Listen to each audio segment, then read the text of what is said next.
Can you say that tea's your engine or your motor or something? I think for most people in Britain, and the English breakfast tea is essential for life, really.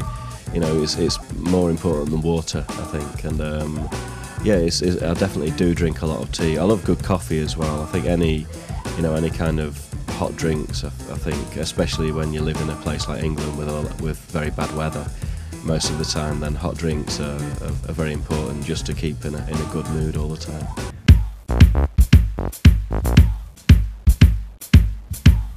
I heard that if you play a set, you play nearly all kinds of music, like from African over jazz to funk, soul, hip-hop, ska, whatever that's possible. How would you describe your way of selecting music?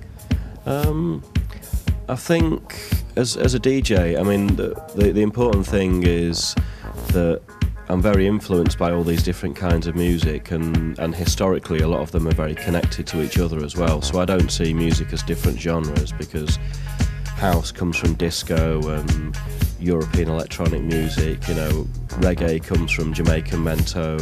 So for me, once you get into a lot of different kinds of music, you can see how they're all related to each other. So because I like to play all night when I'm DJing, like I'm playing tonight at Icon, and I'll be playing for about 5 or 6 hours. I can't quite explain how it happens, because when you're DJing, I think you have an instinct for whatever piece of music you're going to put on next, and every piece of music, if it's a hip-hop record or a jazz record or a soul record or a blues record or, you know, an African record, it all has a certain rhythmic feel and a certain mood and an energy and a tempo, and I use these to connect the different kinds of music together. So you might have a jazz record and a house record, which might be different kinds of music.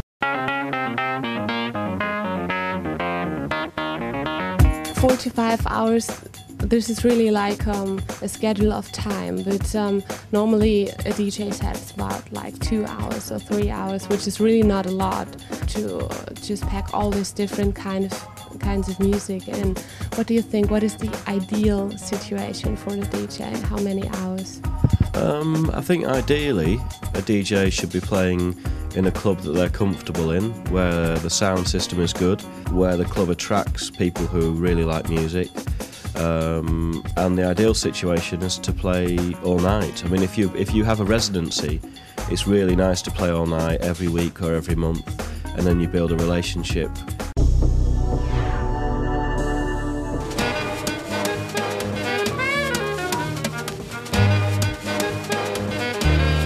The song that you're, I think, formerly known for, it's called Get a Move, and it was used in a lot of advertisements as well. Isn't that strange to listen to your track in between a car advertisement? Yeah, it is quite strange. I mean, that was probably about 10 years ago. I mean, I was a lot younger then. I'm not sure whether I'd be so free to give my music to advertisers now. Although one ironic thing about it was that although Get a Move On was a very popular tune and very catchy, and you hear it on TV all the time and like just background music on TV programs, it never got played on the radio. You know, all the radio people says, oh, it's too specialist, it's not popular enough, you know.